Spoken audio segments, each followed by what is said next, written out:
Dernier épisode donc avec Vincent Rostin de Nantes que vous retrouvez sur les réseaux sociaux à Le Cairn ou à Vincent Rostin avec un G. Alors la question du jour, comment faire vivre, attention là il y a du lourd, comment faire vivre un vivier de candidats? Donc de nouveau, c'est l'une des 3 questions qui nous a été le plus posée lors de notre intervention atelier brainstorming lors de RMS Conf en octobre de l'année dernière. C'est vrai qu'elle est rigolote cette question, parce qu'elle est quasiment redondante. Faire vivre un vivier candidat, et comme tu disais tout à l'heure, finalement on a au moins échappé à CVTech. Voilà, ça c'est VTech.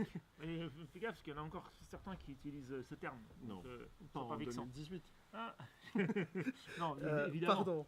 Plus personne n'utilise ce terme. Mais ce qui est intéressant, c'est que la réponse est effectivement, je pense, dans la question, puisque vivier, ça veut bien dire ce que ça veut dire. Quand tu fais de la pisciculture, tu prends des poissons, des tout petits, des alevins, tu leur donnes à bouffer, ils deviennent plus gros, tu les pêches, et tu dis oh non, il est pas assez gros, tu le remets dans le bassin, tu leur redonnes à bouffer, et tu les repêches, et au bout d'un moment, tu te dis celui-là, c'est celui que je voudrais. On est d'accord, c'est le principe du vivier. C'est l'idée, ouais, tout à fait. L'idée, c'est effectivement de garder ce contact et de nourrir sa communauté. Sauf qu'effectivement, aujourd'hui, on a des collections, on n'a pas des communautés, et souvent, effectivement, on a des trucs qui vivotent. Et à chaque fois qu'on pioche dans la communauté, c'est parce qu'on en a besoin. Et on travaille effectivement comme un vivier. C'est-à-dire qu'on va chercher le poison, on dit tiens, toi tu vas te faire bouffer, je vais te faire bouffer maintenant. On ne donne pas forcément envie au poisson de venir au contact très souvent, se faire caresser, etc. pour se dire c'est là que je veux finir. C'est chez merde, comment ça s'appelle cette marque? C'est chez la Trinitaine ou je sais plus le nom, les bonnes sardines à l'huile. C'est toi le breton, moi je sais pas. Ah bah mince, je l'ai plus. Mais en tout cas, c'est dans cette boîte-là que je vais finir si je suis une sardine parce que j'ai été caressé dans le sens du poil. Donc donner des informations pas immédiatement intéressantes. On est dans une relation presque tarifée, tu vois, tout le temps. Oui, tout à fait. C'est-à-dire, tiens, toi t'es candidat, viens chez moi, j'ai besoin de toi. C'est intéressé. C'est comme le vendeur, le banquier qui en veut à ton portefeuille. Ah merde, il en veut à mon portefeuille. Ah ben je savais pas. Je te parle du Père Noël. Je le trouvais sympa, mince. Mais typiquement, se dire, tiens, je vais lui donner quelque chose à valeur ajoutée pour que, effectivement, ça crée un lien un peu plus fort. Et pas forcément toujours parler de moi, mais parler de mon écosystème, de mon domaine d'expertise, potentiellement. Quitte à mettre, par exemple, tu vois, un MOOC gratuit pour dire, tiens, forme-toi à tel ou tel truc. Parce que moi j'ai la compétence, je pense que tu aimerais l'avoir, et en plus tu identifies des gens, tu rentres en contact, tu les connais, etc. Ouais, je suis d'accord, oui, ça revient, les questions auxquelles on a déjà répondu, d'organiser peut-être des petits événements dans lesquels vous demandez au directeur marketing de venir expliquer aux personnes qui viennent, des candidats, mais aussi des clients, d'expliquer comment est-ce qu'il a créé la dernière campagne marketing, quels sont les réseaux sociaux, enfin d'expliquer le métier.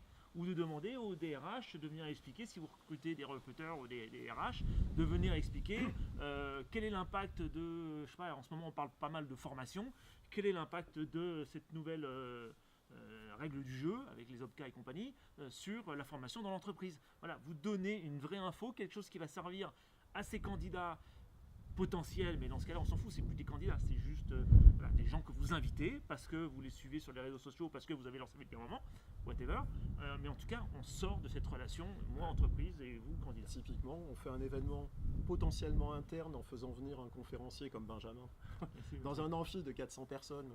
Petite salle. Ouais, c'est une petite salle, mais du coup on pousse à 1000. Voilà, très bien. Et on fait venir des gens avec qui on est en contact dans l'écosystème. Voilà. Et là on a un sujet. Alors je sais pas sur quel sujet ça pourrait être avec Benjamin, mais si c'est sur la GPRD, GRDP, GDP, GRG, je sais plus, j'ai dans tous les sens entre l'anglais et le français, je m'y mène, et puis en plus ça va être un vrai pot de pu. Mais typiquement, quel impact sur le métier du développeur? Pourquoi pas? Imaginons, sur la base de, vous faites venir les gens, on en discute, on fait un petit pot après, et c'est super intéressant. J'étais en contact avec vous il y a 2 ans parce que j'étais jeune diplômé. On avait eu un contact, je suis plus ou moins dans une base ou dans les contacts réseaux sociaux, je suis invité, j'ai eu un petit sentiment de VIP et j'ai un contact plutôt privilégié. D'ailleurs c'est Total qui m'avait invité dans ce cadre-là. Tous les ans, en fait, Total organise pour Bahamas, 120... c'est ça? Alors là c'était au Novotel de Porte de Versailles. C'était moins rigolo. Où donc tous les ans, ils invitent entre 120 et 150 étudiants en ingénierie, donc géologues, etc., ce qui les intéresse, qui sont encore en train de finir leurs études, c'est pas terminé. Ils les invitent tout frais payés à Paris pendant 2-3 jours, avec visite de la Tour Eiffel, Aqua Boulevard et que sais-je, et c'est ponctué par des interventions de conférenciers extérieurs, sinon il veut faire sa vie, de conférenciers extérieurs, et de, effectivement, le directeur marketing de Total. pour expliquer son métier, expliquer les projets de Total. Et donc, effectivement, on vend la boîte en même temps, mais en même temps, on nourrit les gens qui sont dans la salle.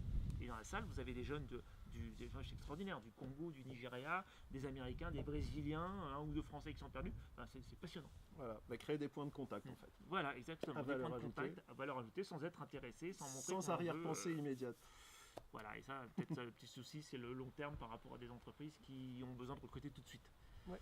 En tout cas, on arrête de parler d'IVIer et on s'ouvre et on donne pour donner sans espérer recevoir rapidement. Ouais, c'est Mohamed Ali qui disait ça, il vaut mieux donner que recevoir.